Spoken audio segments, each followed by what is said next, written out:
Hello investors, आज एक stock वापस से बताने वाला हूँ जो कि इस चैनल पर बहुत बार डिस्कस हुआ है और डिस्कस होने के बाद नीचे भी आया है, करेक्ट भी किया है। उसके बाद भी लोग स्टॉक को लिए नहीं लिए, ये अब उनके ऊपर है, लेकिन ये अभी भी आज की डेट में भी करेक्शन में अवेलेबल है। आपको अच्छा खासा प्रॉफिट अपसाइड में दिखा रहा है विद इन मंथ, और अगर लॉन्ग टर्म है तो लॉन्ग टर्म में आपको मल्टीबैगर रिटर्न मेरे को यहाँ से देखते हुए दिख रहे हैं। अब बात करते हैं स्टॉक कौन सा है। स्टॉक है एवेन्यू सुपरमार्ट। वीडियो पूरा देखिएगा, आपको लॉजिक बताऊंगा क्यों आखिर ये करेक्शन हुई, क्यों करेक्शन यहाँ से नहीं होगी और क्या करेक्शन का बेंचमार्क होना चाहिए आप लोगों को इस स्टॉक को और भी ज़्यादा एक्यूमुलेट बाइंग करने के लिए इन फर्दर, अगर आपको करेक्शन मिलती है स्टॉक्स के अंदर तो। अब यहाँ ध्यान से देखिएगा, सबसे पहले आपको रीज़न बताऊँ कितनी परसेंट करेक्शन हुई है। आप एक बार टॉप से देखिएगा, अगर एग्जैक्ट मैं बताऊँ तो 17.34% की करेक्शन हुई है यहाँ से, और अभी रिकवर हुआ है तो रिकवर होकर अभी भी 11% जिन्होंने टॉप पर खरीदा है उनका लॉस है। ये निकल जाएगा लॉस, और क्यों निकलेगा एक बार मैं आपको 1 ईयर का यहाँ चार्ट दिखाऊँ। 1 ईयर का चार्ट देखिएगा। अब बताता हूँ कोविड वाला जो आपको सिनेरियो दिखाता हूँ, कोविड में कितना परसेंट क्रैश हुआ था। ध्यान से देखिएगा 17.4। अब ये बात ध्यान रखिएगा, ये 17.4 जो हमारे पास डाटा है, ये डाटा अभी हमें पीछे भी देखने को मिला था, यानी ये वाले करेक्शन में भी हमें देखने को मिला था। जो आपको ये करेक्शन दिख रही है और ये करेक्शन, दोनों करेक्शन सेम है, यानी 17.3।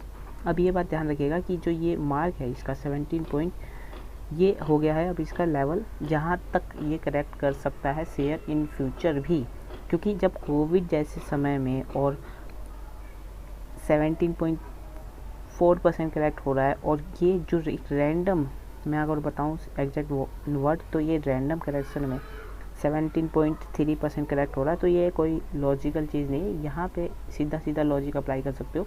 17% डायरी में लिख लो, करेक्ट होगा इन फ्यूचर, तो वहाँ पे आपको लेना ही लेना है, क्योंकि उससे अच्छी जगह आपको कहीं नहीं मिलेगी। और अभी भी ये शेयर कहीं भाग के गया नहीं है, अभी भी बहुत मौका दे रहा है। टॉप ये रहा, शेयर अवेलेबल है इस पॉइंट पे, यहाँ से यहाँ तक अभी राउंडिंग बॉटम बन के जाएगा।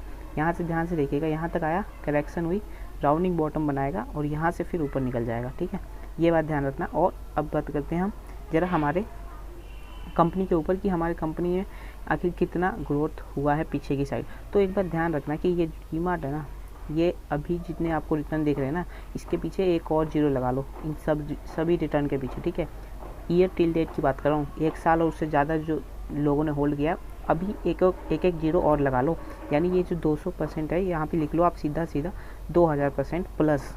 ठीक है, और जो 100% है ना, यहाँ पे 1000% रिटर्न लिख लो, और ये मैं गारंटी दूंगा ये आपको विद इन 3 to 4 ईयर ये कंपनी करके दिखाएगी। ऐसा आपने जो 1 साल होल्ड किया ना, 2 साल और होल्ड कर, बोल रहा हूँ कि ये कंपनी नहीं चलेगी तो कोई इंडिया की रिटेल चेन नहीं चलेगा, यानी जो बैकबोन बोलते हैं अपनी इंडियन इकोनॉमी में, जो FMCG products, goods and services का, जब वो चीज़ नहीं चलेगी तो कोई इंडस्ट्री नहीं करेगी काम।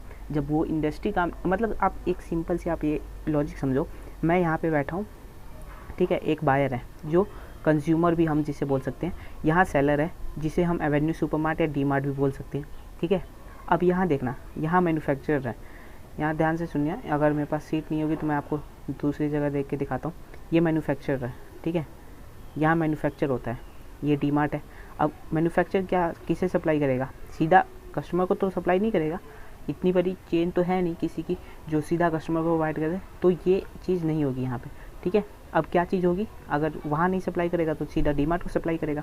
कोई भी मैन्युफैक्चरर कोई प्रोडक्ट बनाता है, FMCG प्रोडक्ट बनाता है, मैगी बनाता है या कोई भी मसाले बनाता है, कहाँ प्रोवाइड करेगा, डीमार्ट को। ठीक है, अब आया डीमार्ट पे, डीमार्ट किसे बेचेगा, डीमार्ट बेचेगा कंज्यूमर को।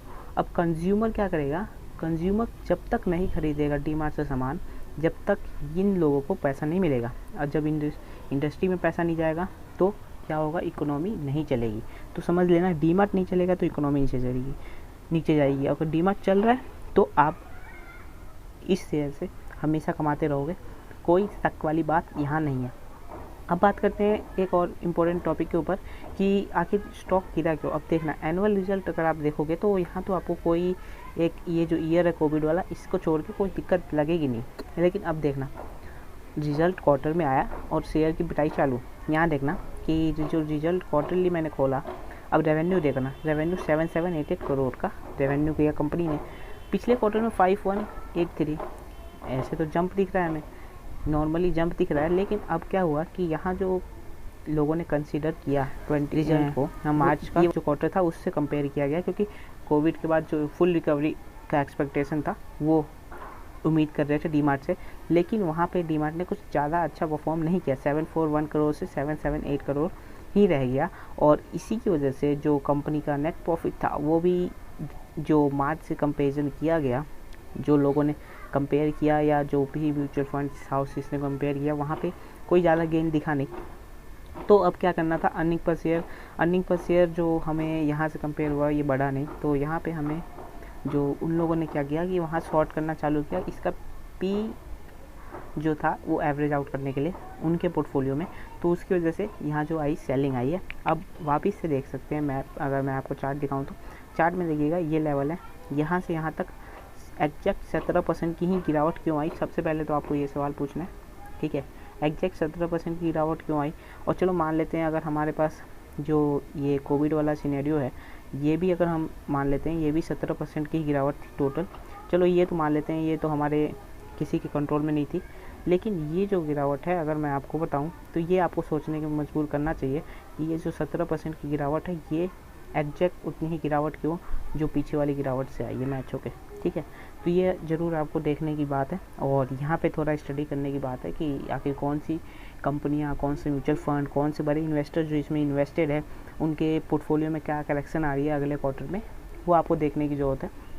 बिकॉज जो प्राइस होता है ना, प्राइस किंग होता है मार्केट में, हमेशा याद रखना, जब प्राइस ज़्यादा अप होगा उसे डाउन किया जाएगा क्योंकि लोग बाय कर सके, ये एवरेज प्राइस होता है। और जब अभी जो स्टॉक है वो इसी एवरेज प्राइस पे खड़ा है, बाइंग की अच्छी अपॉर्चुनिटी है, अगर अभी भी बाय नहीं कर रखा तो ऐसा स्टॉक कभी नहीं छोड़ना चाहिए।